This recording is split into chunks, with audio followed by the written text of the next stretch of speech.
Welcome to this episode, part 3 of The Man from Edom. I am your host, Craig Winn, and this is the YAHOWAH blog. As we concluded our last program on this misunderstood topic, because my best guess is that there's not 1 in a million people who are familiar with The Man from Edom. And so we're going to commence where we left off on our last episode.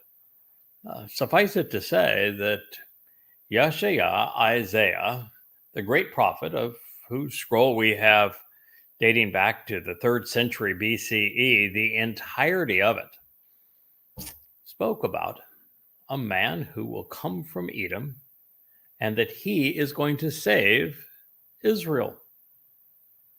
Now, why isn't that known? Why isn't there any rabbi who is talking about it, any Christian that is talking about it, any Muslim that is talking about it? They allegedly claim this book for themselves, you know. Why is it that Yeshaya, the most prolific of all of the prophets, could tell us that a man will emerge out of Edom at this time and that he will literally save Israel? In fact, save the planet. And yet there's absolutely no discussion whatsoever about him. Well, we're going to try to resolve that problem and bring this to your attention because the man from Edom has been revealed. And he is prepared to lay down his life to protect Israel. Our king, as we know, opened the door to life by fulfilling Passover, literally laying down the life of his physical body, his bashar, to open the door to Yahweh's home, to life, inviting his people to walk through and capitalized on what he had achieved on their behalf. And he was prolific in telling us he was going to do so.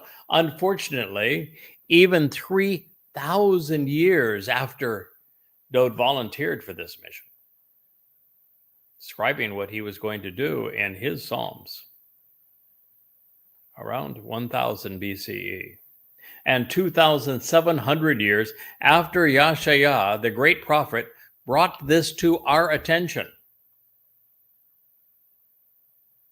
and nearly 2,000 years after Dowd David honored his promises in 33 CE to do exactly as he had committed,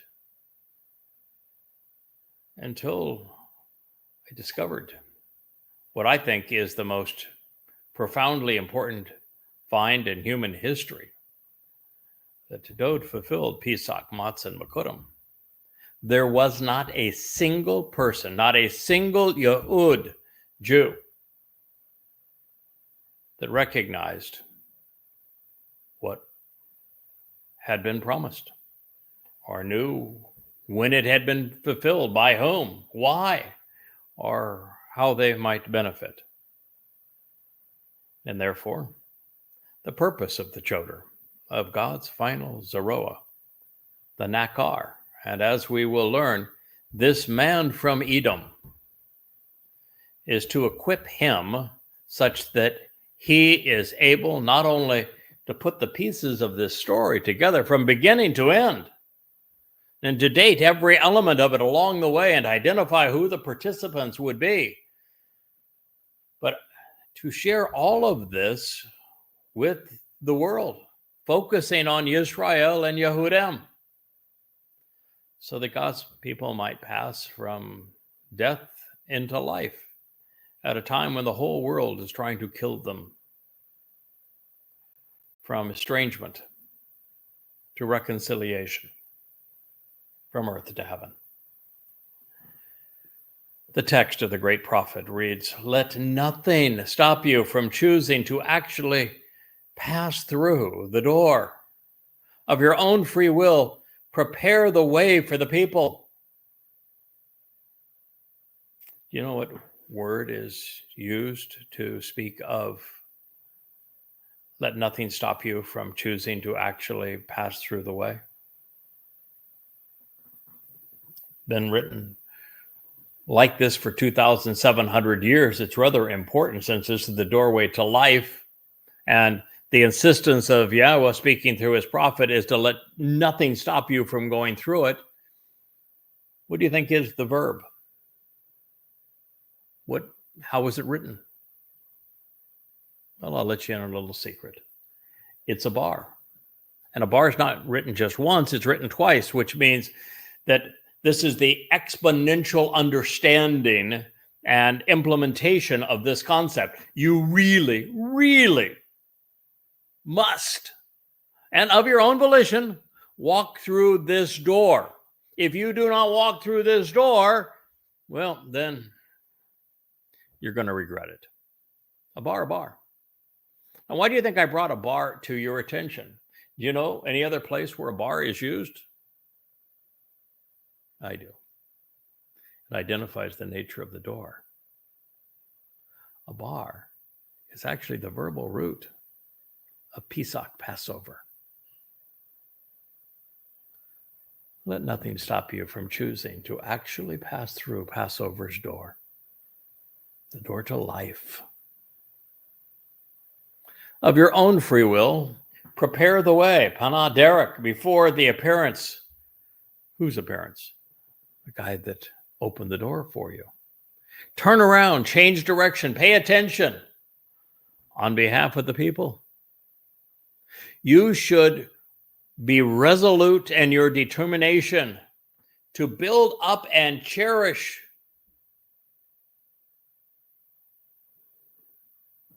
the Masilah. The Masilah.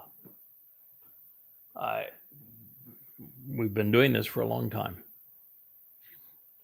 Those of you who have been with me during this period, some as long as 17 and 18 of the 23 and a half, nearly 24 years that I have been about this mission on behalf of Yahweh and his people. Do you know what we're being asked to be resolute about in building up and valuing, cherishing, extolling the virtues of? It's written in the call imperative, just like the previous statement, which means second person volition. You should really choose. This should be essential to what you want. Call means to interpret this literally. The word is Masilah. We find Masilah in one of the most important prophecies in Yeshaya, because it was one that was ripped off by Christianity to justify the mythology associated with John wasn't the Baptist. Of course, there were no Baptists in Israel in the first century. The whole concept is ludicrous. But to create the myth of John the Baptist, they misquoted not this one, but the other reference to a Masilah. A Masilah is a raised highway.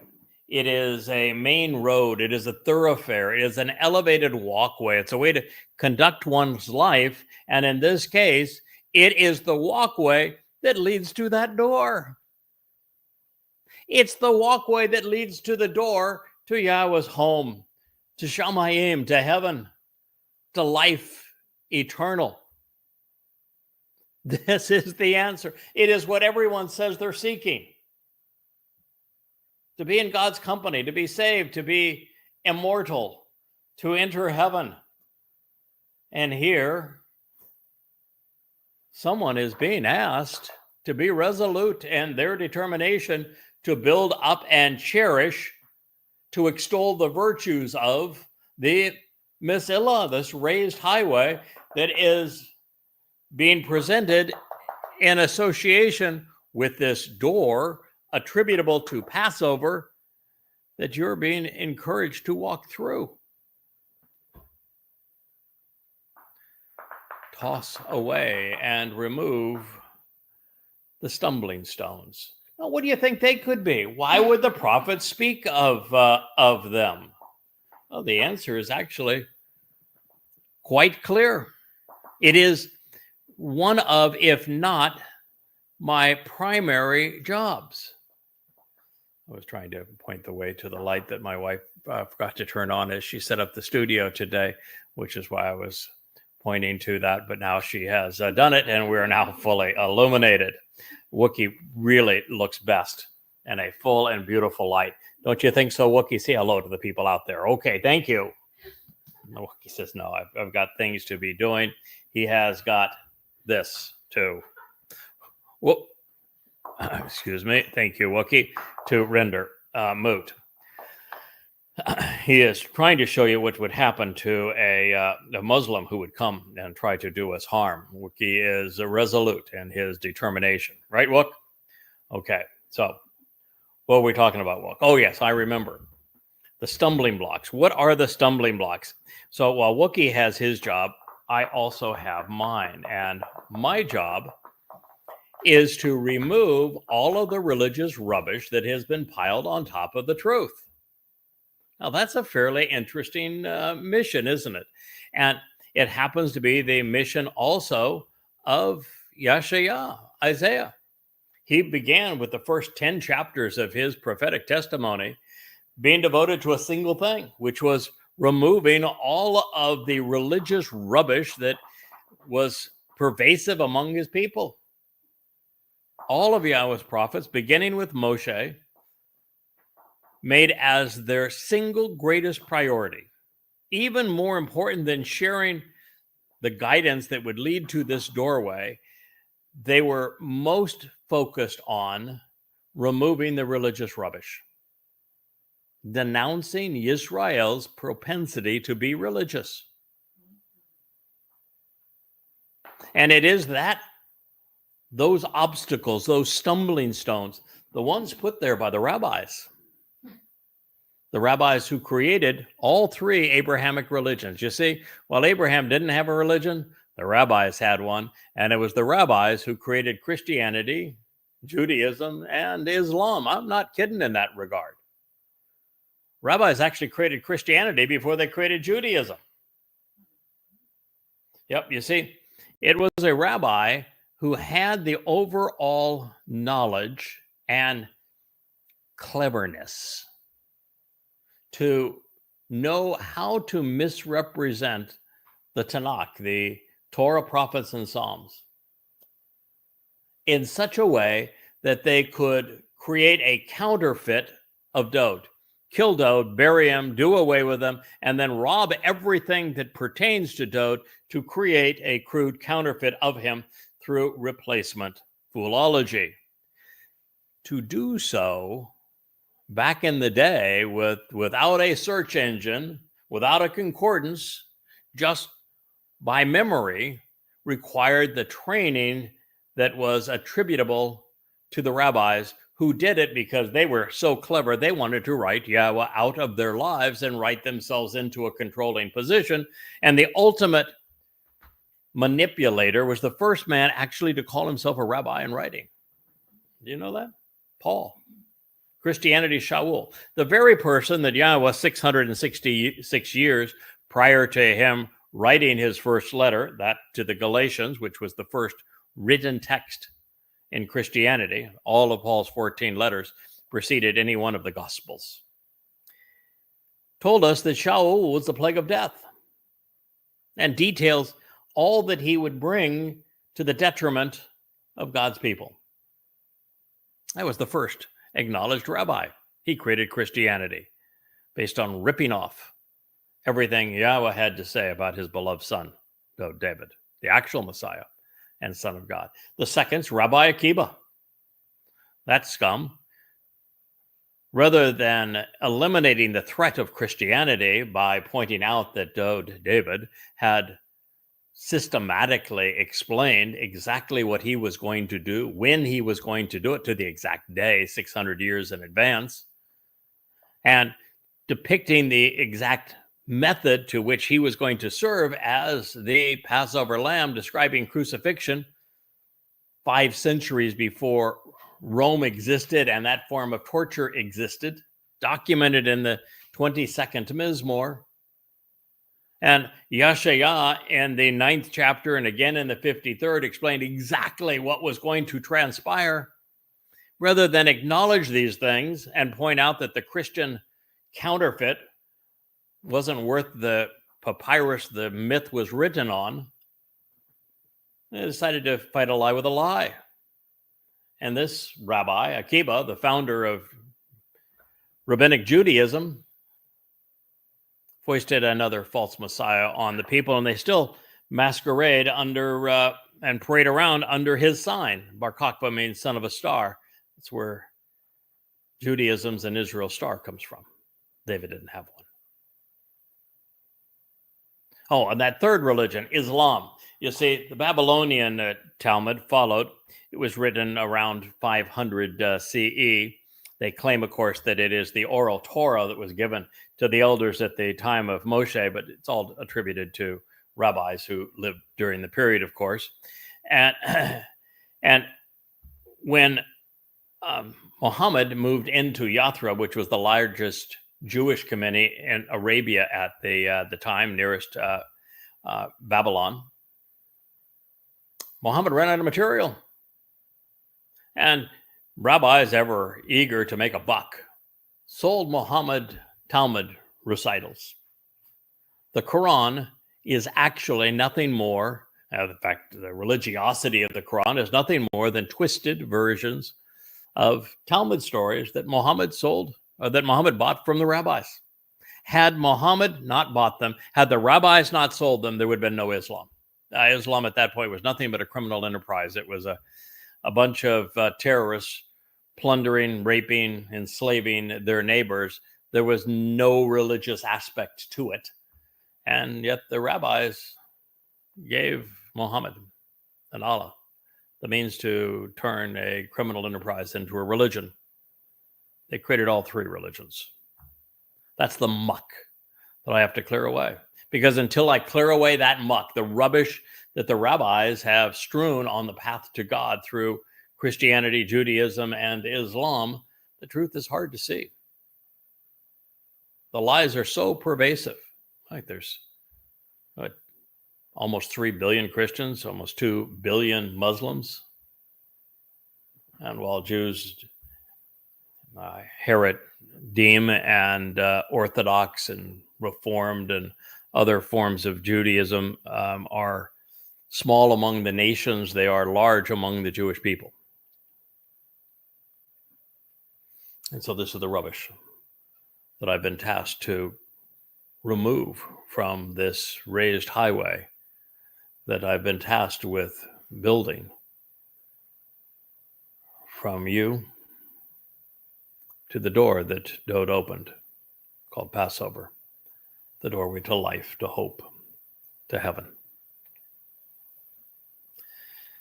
Lift up the banner is the next line. If you didn't already know, this banner, it's a nesh in Hebrew. It's a sign conveying vital information. It's a symbol for to call people to action, to call them home, to signal a warning.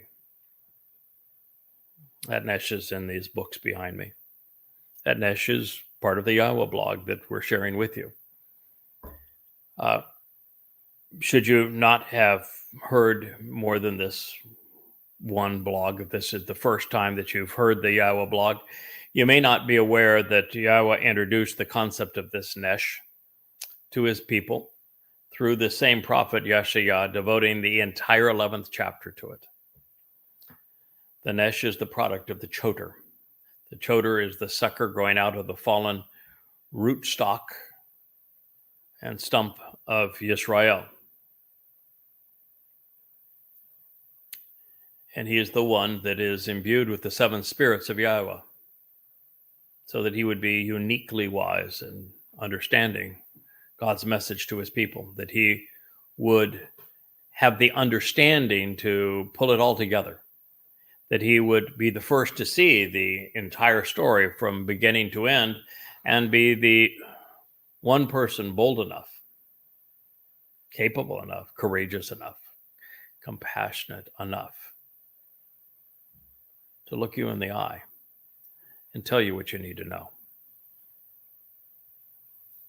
That is the Nesh. Yahowah inspired me to write it and to share it with you. And it is the means not only to build this raised highway, it is the means not only to clear it of the religious rubble, it is the means to direct your attention to it. That is the purpose of what we're doing. Lift up the banner for the people.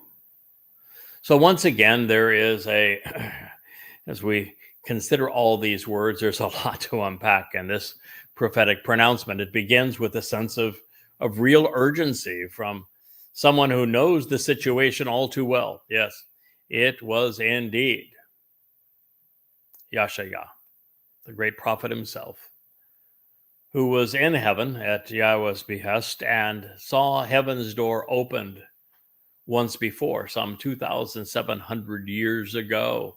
It's one of the most dramatic episodes in the entirety of the Torah, prophets, and Psalms. And when it was opened, he broke down in tears.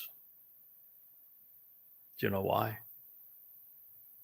There wasn't a single Yehud, not a single Yisraelite waiting outside. Not one.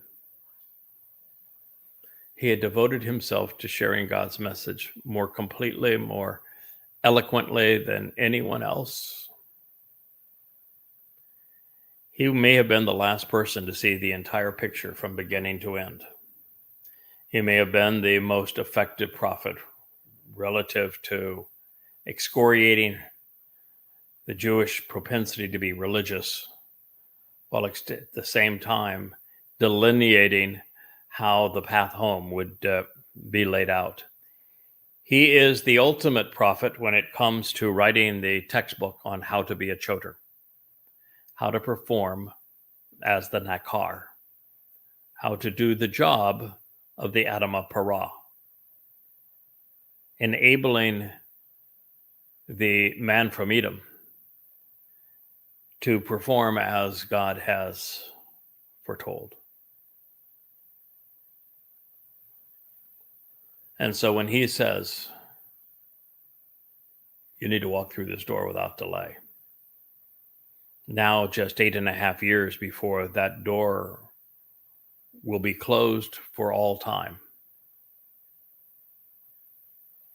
2,700 years after he saw no one standing outside, he knows what he's talking about. You should listen to him. The second part of Yahshua's appeal is an ode to something he wrote. In the 40th chapter of Isaiah, he therefore knows that the Nesh banner is associated with the Choter in Yahshua 11, and the coal voice of Yahowah conveyed in the passage I'm going to share with you, same individual. God provided this man, Yada, with some 30 different titles, all descriptive of the job that he wants him to accomplish on behalf of his people. And there are many, many hundreds of prophecies regarding this role. My preference would be to have none. I loved being anonymous and sharing what I had learned, but that won't work. It's not enough to garner Israel's attention and to accomplish the mission, which is to go from none to many in a very short period of time. When I began this mission in the fall of 2001, immediately after 9/11, on a Towrah, there wasn't a single person who knew Yahweh's name or understood anything that I'm sharing with you. That door that had been opened was completely unknown. The Nesh was unwritten. The raised highway did not exist.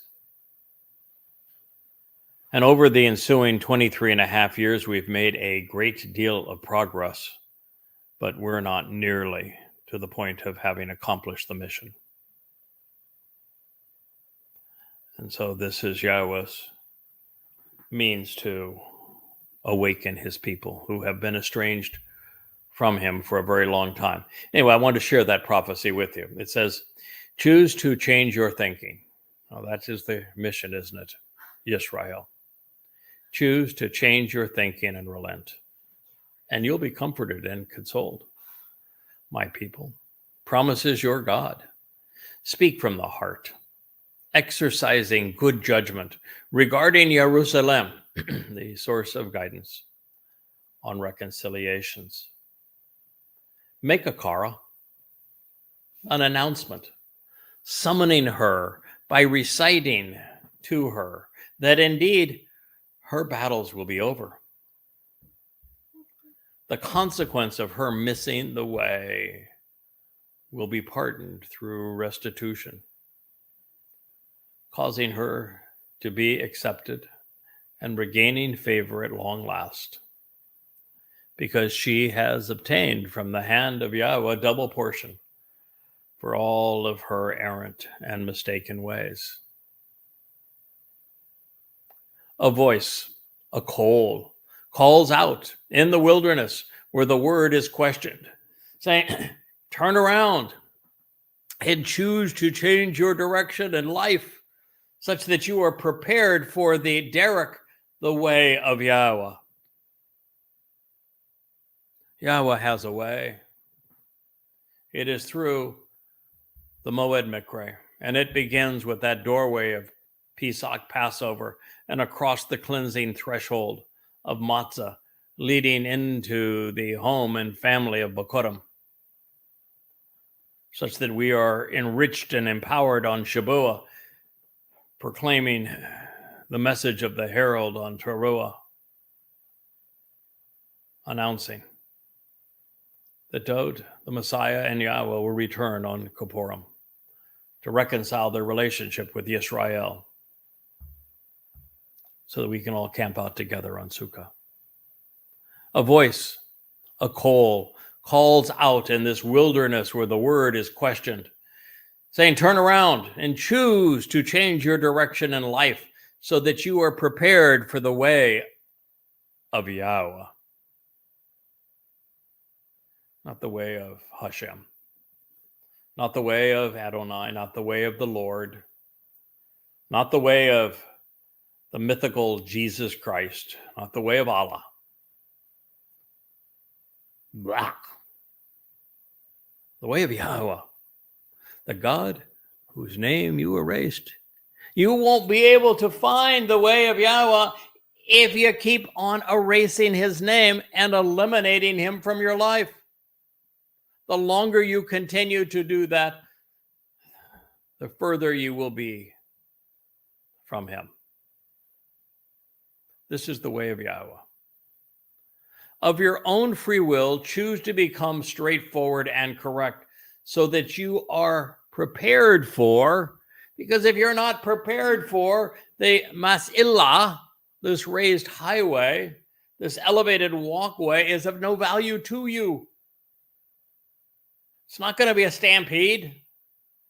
God's not going to drag you kicking and screaming like he did during the Exodus. You need to be prepared for this. You can't enter through the door unless you know the conditions that must be met prior to entry. And one of them is to know Yahweh's name, to know that his son, our Messiah Dod, opened that door. Of your own free will, choose to become straightforward and correct so that you are prepared for Mas'illah, the raised highway through the dark and lightless fabric of commingling and mixing together to approach your God. You know where that raised highway leads? Prophetic. Who are the people trying to destroy Israel right now? What is their nationality? Where did they come from? You know, there's no such thing as a Palestinian. So the people in Gaza, the people that are in Judea and Samaria, those in Egypt and Jordan and Saudi Arabia, what nationality are they? What place on earth did they come from as they tried to occupy Israel and exterminate Jews? Oh, Arabia. Guess what this word is? Arabah.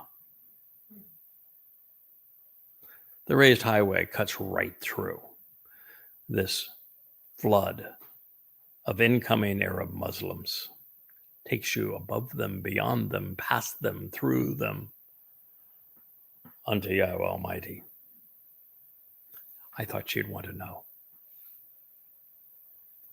The next time you might be looking for a handout, a savior, as Muslims fled back into Israel. Remember, I told you so. Every depression will be raised, and each elevated place of illicit worship will be brought down, and that would include those two ugly scars on the Temple Mount. They will be eliminated, as well as every church, mosque, and synagogue, not only in Jerusalem, not only in Judea, not only in Israel, not only in the Middle East, throughout the entire world. Then it will transpire that the insidiously deceitful aspects of that which is not on the level, that which is misappropriated and misconstrued, speaking of religion and politics, militarism, a kolba. It's a little bit of a check there, because a kolba is written very similar to the name of the person that became the father of Yisrael. Maybe you know that name, Jacob. Yeah. So he is just saying that Jacob has not been on the level, has misappropriated and misconstrued everything pursuant to that raised highway, to that door that is opened to life, that cuts you right through the flood of Muslim Arabs who want to take it from you. It will all be removed. It will all be flattened over, such that the uneven terrain, these obstacles and conspiracies which made the way impassable, will be ripped apart and torn asunder. Remember the obstacles that it was the job of the man from Edom to remove? These are the ones. They are the obstacles of conspiracies which had made the way impassable. You know what the most debilitating conspiracy is now relative to Yahweh's people? That Allah is a God, that the Quran is an inspired book, that Muhammad was a prophet. You know, the second most diabolical conspiracy affecting the Jewish people over the 1900 years? That Paul, Shaul, spoke for God, and that the Christian New Testament is a divine book, that Jesus actually existed. How about another conspiracy, that Dode had a star, and that the star that is emblazoned over the Jewish state and over their religious documentation can be credited to the former king as opposed to the false Messiah, Bar Kokhba? How about that one?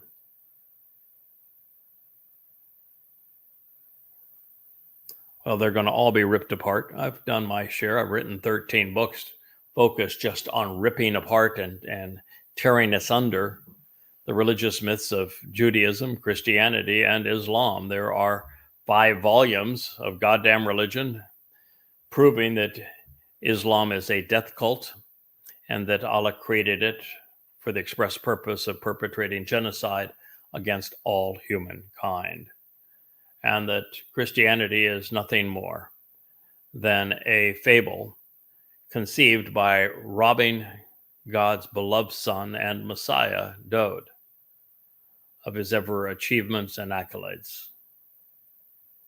and that Judaism, rabbinical Judaism, exists to fight that lie with another false Messiah. I've done my part. No one in human history has ever done this, by the way. So, you want to know my qualifications? Read them. No one in all of human history has written 5 volumes to reorder the Quran chronologically, set it into the context of Muhammad's life, and to prove that Islam is little more than Satan's attempt to perpetrate human genocide. No one has written 5 volumes to prove emphatically, using the Christian New Testament and setting it alongside Yahweh's own testimony, to prove that it is nothing but a crude counterfeit. And at the same time, demonstrated that the one who was counterfeited, the actual Messiah and Son of God, is David. No one in all of human history has done that until now. And no one has disproven the book of Ezekiel that the rabbis so dearly love, demonstrating that it is Satan's autobiography and playbook.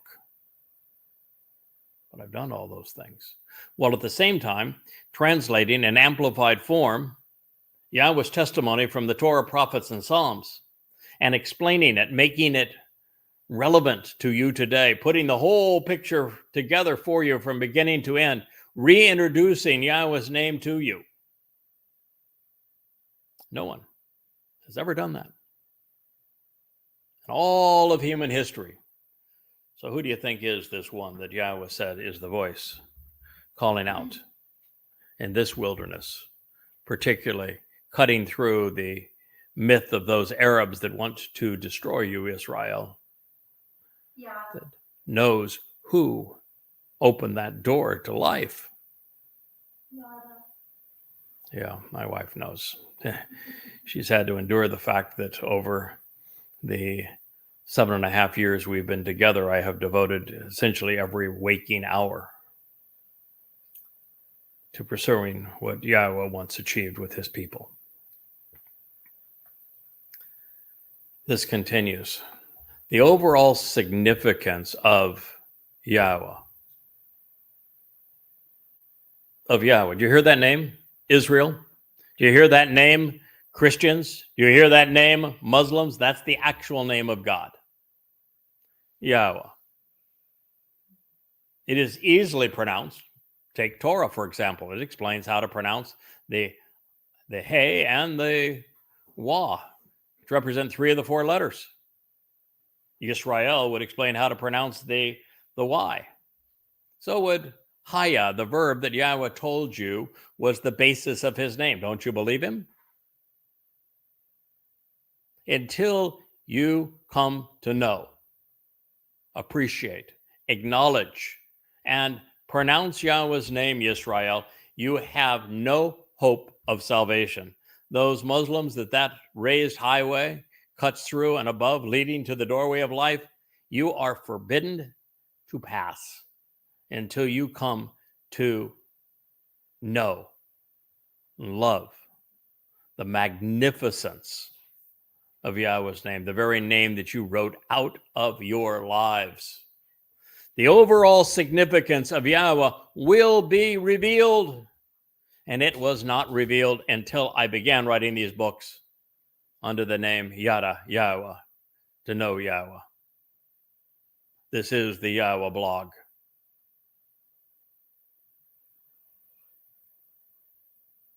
It is central to what I'm sharing with you. The revelation of Yahweh's name, making it more openly known, Galah.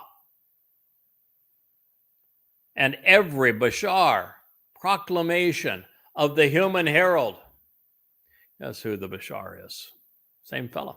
Yeah.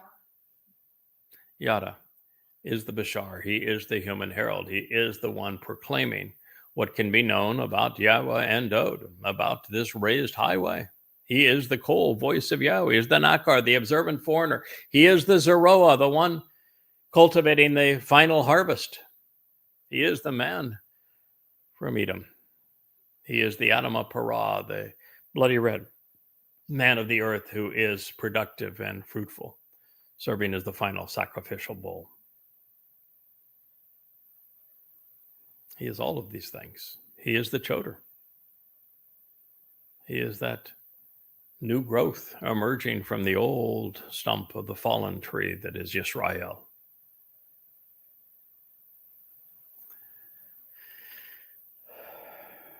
And every Bashar proclamation of the human herald, the very voice of Yahowah, will reveal this all together in its entirety. This is reliable because the mouth of Yahowah has spoken it. I want you to look very closely, Israel. For the next 8.5 years, this is the mouth of Yahowah. Now, if you think he should have found a better one, then you need to think through the realization that there were no other options. There wasn't a single one of you willing to listen to him. And until you listen to him, you can't speak for him. So just as it has been true over the last 23.5 years, it will be true over the next 8.5 years.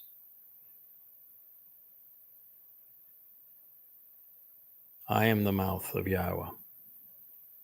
I am the Kol voice of God. I am the Bashar herald. And you can be obstinate all you want. You can be conceited all you want. You can continue to be recalcitrant and embittered. You can continue to erase Yahweh's name. You can pretend that you're enlightened. You can pretend all of this if you want to. But you're going to be in exactly the same position. You've tried the same approach, Israel, for 3,450 years. You told God to go away and shut up and never speak to you again. Well, he complied, and you got me. Insanity is doing the same thing over and over again and expecting a different result. What happened when you told God to go away and to shut up? Well, I know what happened. The Egyptians happened. The Babylonians happened. The Assyrians happened. The Macedonians happened. The Imperial Romans happened 3 times. Still didn't learn the lesson.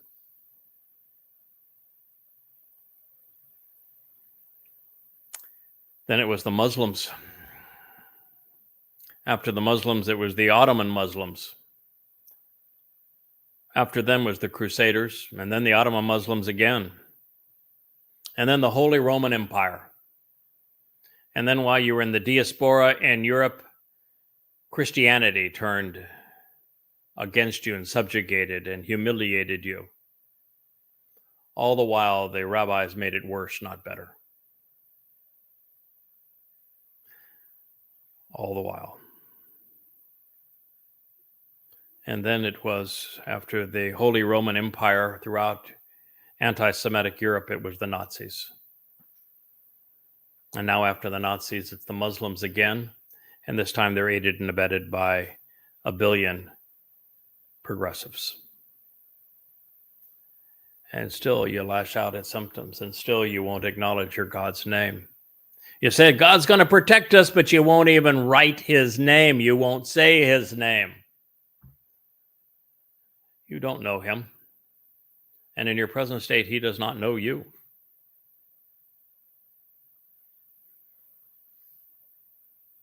You are the stumbling block.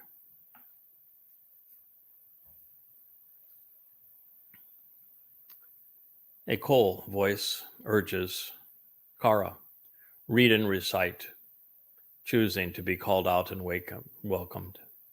Before I continue, I want to go back to the beginning of this because it is something you really need to process, Israel. This is life and death for you. This is continued existence or extermination. Choose to change your thinking and relent, and you will be comforted and consoled, people. My people, promises your God, speak from the heart, exercising good judgment regarding Jerusalem, the source of guidance on reconciliation, and yet you don't even have the courage to remove the goddamn boils, those scars on top of the mount that Dode, your king, acquired. That was the home of Yahweh's name, and you let those scars, those trophies to your defeat, remain and inspire the very Arab Muslims that are trying to perpetrate genocide on you. What's wrong with you?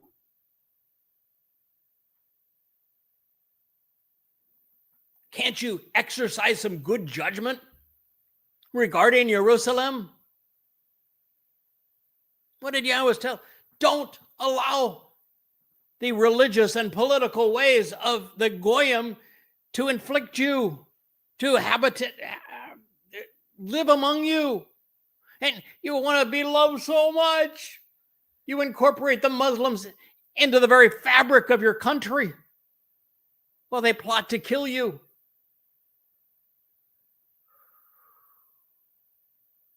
I mean, this is tough.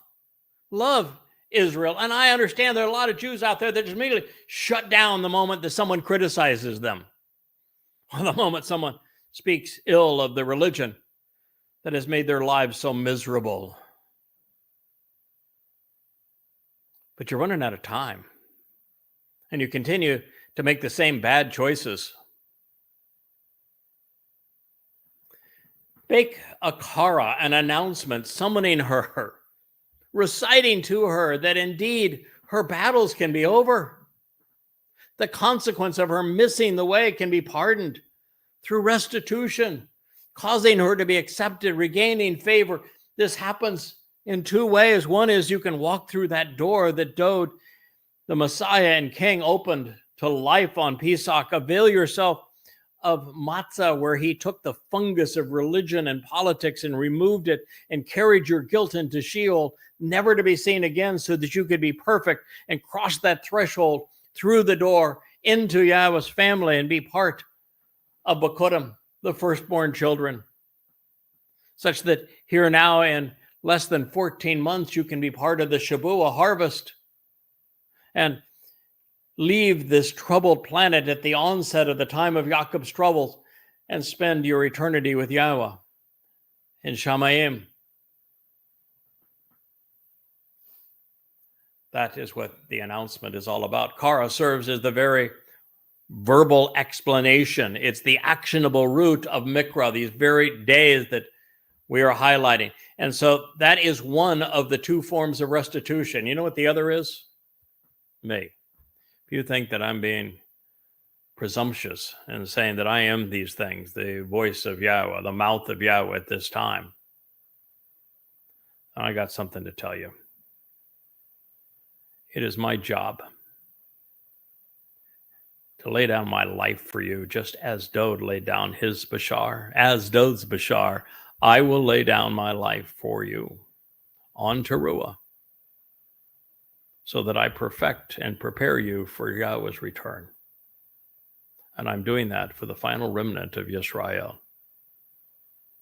Yeah, I've got some skin in the game. I've earned my right. I've been true to the calling. I answered when Yahweh asked. I listened to him. And now I speak for him.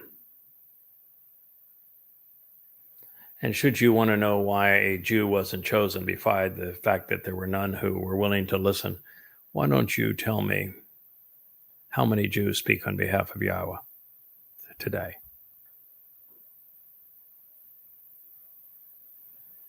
Now, the answer to that would be none, apart from those who have learned his name through me.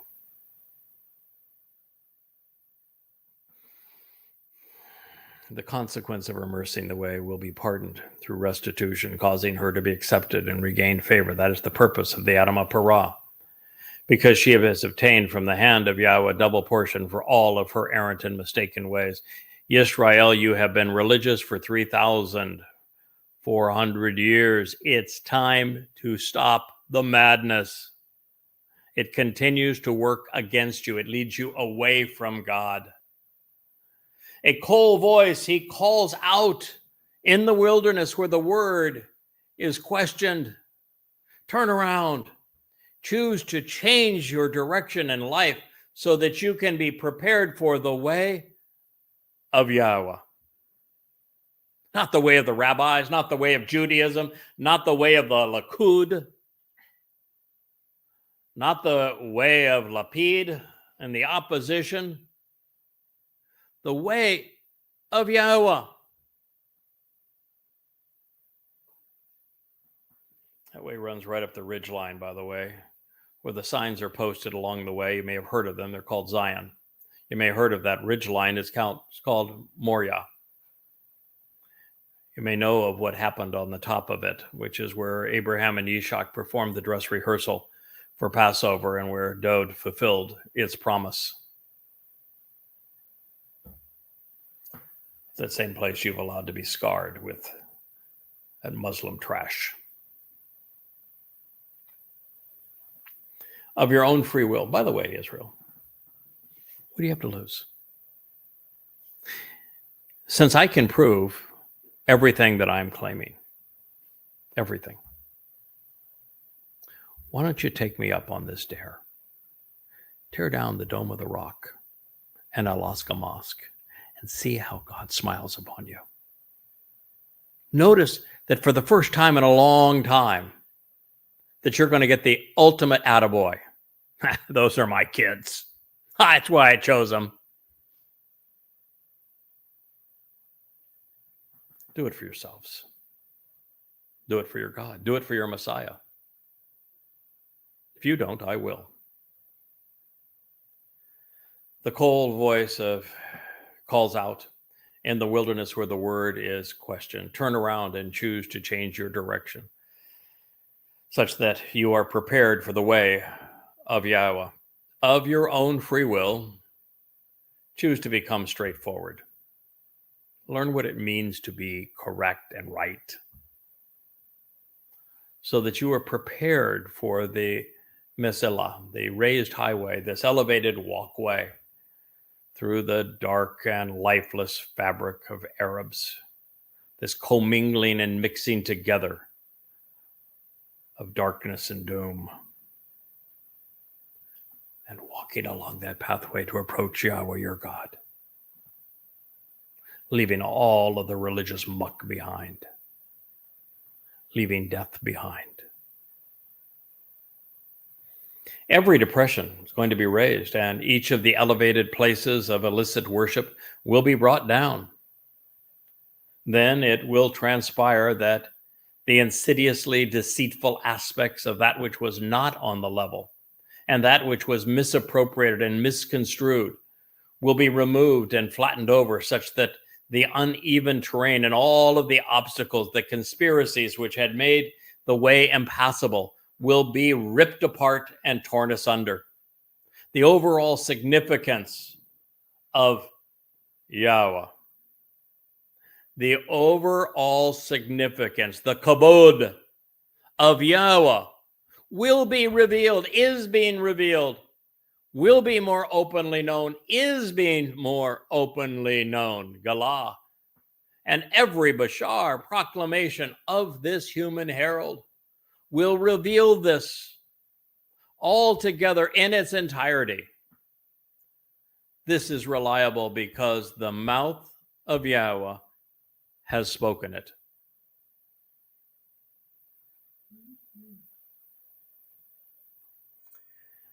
A call, a voice, urges Kara, reading and reciting, choosing to be called out and meet and be welcomed. The very basis of the 7 Moed Mikre. Sadly, disgustingly, you just celebrated Purim. Purim is nothing but a bunch of religious trash pulled out of a book that has absolutely no credibility, that's filled with nothing but lies. Esther and the whole myth of Purim is religious trash, nothing but an irritant to God. And when you celebrate Pesach, you're going to turn it into a 7-day event, and you're going to pass right over matzah, which is the central part of it. From God's perspective, it is Chag Matzah, of which Passover is the first day, and you won't even acknowledge Bikurim.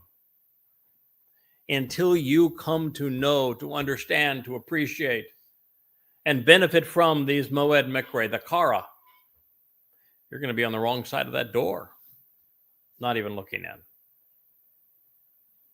So I asked, what should I recite? Who should I invite to be called out? Who should I welcome such that I offer to read aloud and make this announcement? The answer: the entirety of the Bashar Herald, the proclamation of the Herald,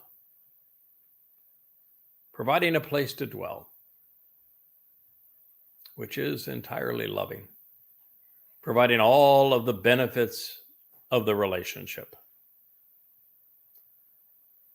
akin to a gleaming flower, blossoming and shining, productive and flourishing, while spreading across the entire open terrain. A return to Eden. This dwelling place, he will be gone for a while. The blossoming and gleaming flower, he will be treated with contempt at this moment, because truly, the Ruach spirit of Yahowah, she blows like the wind, dispersing and driving forcefully away through him. What he's speaking about here is the Bashar Herald isn't going to be here the entire 8.5 years that remain between now and the time that Dog returns with Yahowah. I'm not only conducting the Shavua harvest, I will be part of it. I don't know how long I will be gone. I know for certain that I will be meeting with Elia on the Temple Mount in 2030, 3.5 years into the time of Jacob's troubles, 3.5 years from its end. But whether or not I get to return, I'm not certain. It appears that I will be able to return to try to get your attention prior to that time. But I won't dwell here forever. Not in continuity with the 8.5 years that remain. While I'm pointing the way to a place that is entirely loving, akin to this beautiful blossoming flower, a place where you can flourish, because I recognize that the Mikra take us through the doorway that leads back to Eden. Yahweh is inviting us back into the garden. That is the flourishing nature of this wonderful garden that is spreading across all of the earth. But this physical dwelling place will be gone for a period of time, and the blossoming and gleaming flower will be treated with contempt at that moment, because truly, the Ruach spirit of Yahowah, she blows like the wind, dispersing and driving away forcefully through him. This same individual Yahowah inspired Yeshayah to write about in his 11th chapter is the Choder, which is, he is unique among all people, and that he has the 7 spirits of Yahowah in him. And so when he's gone, rather than communicating through him, the spirit of Yahowah is going to drive many people away. There will be that time. And so all I can do is encourage you, if you are anyone, whether you're Goyim or Yisraelite, to listen and respond now, because it's going to get really, really rough out there. Insightfully, the abode and dwelling place is for the family, because the word of our God stands forever. And this is true. What I'm trying to invite you too, is to go through that door of life and across the threshold of matzah, Bekurim, Pesach Bekurim, or Pesach Matzah and Bekurim, so that by Bekurim you can be part of Yahweh's family. This is what I'm inviting you to capitalize upon. This is what Dode fulfilled to make all of this possible for you. And all of it is found through the word of our God. And it will endure forever. But it isn't for everyone. On average, fewer than 1 in a million people are going to be allowed up that walkway and through that door. I want you to be among them. But when we read that the Spirit drives forcefully away, that means that 999,999 individuals will be driven away from that walkway, away from that door. To approach it, you have to be prepared for it, which is why this prophecy in Isaiah 41-8 was written this way. You will either have Yahweh's Spirit escorting you along the way or blowing you out of the way. It's a good place for us to stop, and we will recommence the story of the Adamah Parah as we continue to work our way through the great prophet's presentation of why it is this man from Edom who will be the final savior of Yisrael. I thank you for listening.